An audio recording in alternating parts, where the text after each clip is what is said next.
Քիչ առաջ այս ամբիոնից ազգային ժողովի պատգամավոր Վահագն Ալեքսանյանը մի սահմռկեցուցիչ իմ տպավորությամբ տեսանյութ վերահրապարակեց,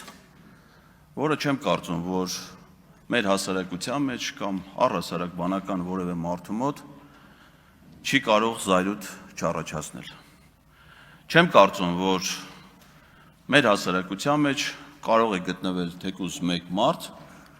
ով որ արդարացնի մարդու նկատմամբ նման վերաբերմունք, անկախ դրանից, թե դա երբ է եղել եւ ում կողմից է իրականացվել։ Բայց ինչպես հասկացա, այդ իրադարձությունը, այդ զահրուրելի տեսարանը, իրողությունը եղել էր 2000 թվականին։ Դրանից հետո ես մտքով տեղափոխվեցի 2008 թվական Ազատության հրապարակ, որտեղ լսվում էր հետևյալ բացականչությունը. Մանվել, մանվել, մանվել, գագիկ, գագիկ, գագիկ։ Մանվելը, ում որ վանկարկում էին 2008 թվականին, այդ թվում այդ հանրահավաքների հիմնական մոդերատոր Նիկոլ Փաշինյանը, նույն այդ Մանվել Գրիգորյանն էր, ում վերաբերվում է 2000 թվականի այս տեսանյութը։ Գագիկ Մելքոնյանը, ում անունը նույնպես հնչում էր այդ հանրահավաքին, նախորդ գումարման ազգային ժողովում ձեր խմբակցության պատգամավոր էր։ Թե ինչ անցյալ ունի նա, ինչի հետ է կապված այդ անցյալը,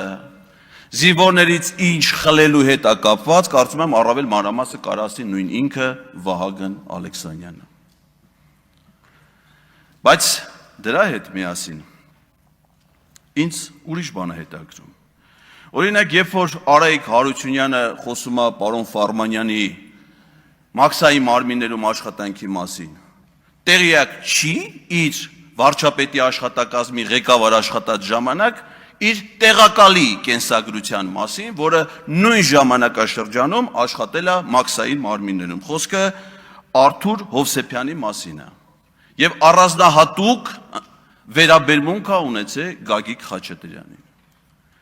Գիտեք ինչ, սենց բրենդային բառեր են էլի արդեն գտնվեց տարիների ընթացքում։ Մարտի 1, Ռոբերտ Քոչարյանի պաշտոնավարման շրջան, աշխատակազմի ղեկավար, այս վերջերս սակրավոր, սենց բառեր են գտնում, սենց բառերով անընդհատ մտածում եմ, որ նույն բանը մի 100 անգամ ասեն, կլինի ճշմարտություն։ Հիշում եմ, երբ որ կառավարությունում էի աշխատում, նախագահ Ռոբերտ Քոչարյանը նաև իր կարծիքով մի շատ սխալ որոշում էր կայացրել, որը արագ հետևանքները վերացրեց։ Վազգեն Սարգսյանի արյունակից եղբորը Արմեն Սարգսյանին ցեմենտի գործարանի տնօրենից վերեց նշանակեց վարչապետի պաշտոնում, հետո նորից հետ տարան ցեմենտի գործարանի տնօրեն։ Այն գործարանի, որի դեպս վերջերս խլվել է սեփականատ, բարեխիղճ սեփականատ տիրոջից։ Ու ես կառավարությունում եմ աշխատում, վարչապետի մարզային այցելություններին ուղեկցում էի ու Արամ Սարգսյանը մի հետաքրքիր պատմություն պատմեց, ասում է Վազգենի մայից հետո, երբ որ նրա թղթերն էինք նայում, փաստաթղթերը բան, մի թղթի վրա գրառում է, Վազգենի ձեռագրով, Կռիլովի մի առակա կարդացել, այնքան է դուրն եկել, որ արտագրել է իր նոթատետրում։ Ինչ է այդ առակի խորհուրդը, իմաստը, որ մի ճնճղուկ ծառի ճյուղի նստած ձմռանը ծլվելում է։ Ու սառում է, ընկնում է գետին, պիտի ցրտահարությունից արդեն սատկի, պատահաբար մի կով գալի անցնում, թերքոտում, այս ճնճղուկի վրա։ Սա բնականաբար այդ միջավայրից տաքանում է ու նորից է սկսում ծրծվալ։ Որ նորից է սկսում ծրծվալ, կատուն գալիս սրան գտնում եւ ուտում է։ Հիմա հեղինակը այդ առակից երկու հետևություն է անում։ Առաջին, միշտ չի որ քեզ կեղտոտողը քեզ վատություն անողն է, եւ երկրորդ, միշտ չի որ քեզ կեղտից հանողը քեզ լավություն անողն է։ Բայց Վազգեն Սարգսյանը իրեն բնորոշ նաեւ գեղարվեստական հանճարով ավելացնում է երրորդ հետևությունը։ Ասում է, եթե կեղտի մեջ ես ցենդ գլուխդ մի գցի։ Հիմա խոսքս վերաբերում է քաղաքացիական պայմանագիր ամբողջ կուսակցությանը, խմբակցությանը, նրանց ձևավորած կառավարությանը, սուս նստեք տեղներդ։ Դուք են քաղաքական ուժը չեք, որ կարողանաք որևէ մեկի անունը տաք։ Ռոբերտ Քոչարյանի պաշտոնավարման ժամանակաշրջան աշխատակազմի ղեկավար,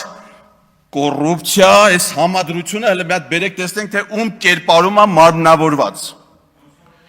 Մինչև երկուշաբթի օրը դուք բոլորդ առաջնորդվում եք Նիկոլ Փաշինյանի ցուցումներով, հորդորներով, SMS-ներով, որին խորհուրդ էր տալիս Արտաշես Թումանյան, որը եղել է Ռոբերտ Քոչարյանի աշխատակազմի ղեկավարը։ Եվ ոչ միայն, նաև Դաշնակցության համամասնական ցուցակի 11-րդ համարի թեկնածուն, էդ էլ 004-ը, ագենտ 004, որի գույքի եկամուտների հարստության ցանկը թվարկելու համար մեզ մի նստաշրջան կարող է չբավարարի։ Ու դուք Արտաշես Թումանյանի խորհուրդներով եկել եք մարդ եք գտնում, որին կարող քննադատեք, այտենց մարդ դուք չեք կարող գտնեք, այտենց երևույթ դուք չեք կարող գտնեք, որը քննադատելու իրավունք կարող է ունենաք։ Դուք իմացեք, որ այսուհետ այս դահլիճում նստած է լինելու Էդգար Ղազարյան անունով ինստիտուցիոնալ հիշողություն, որը իթիվս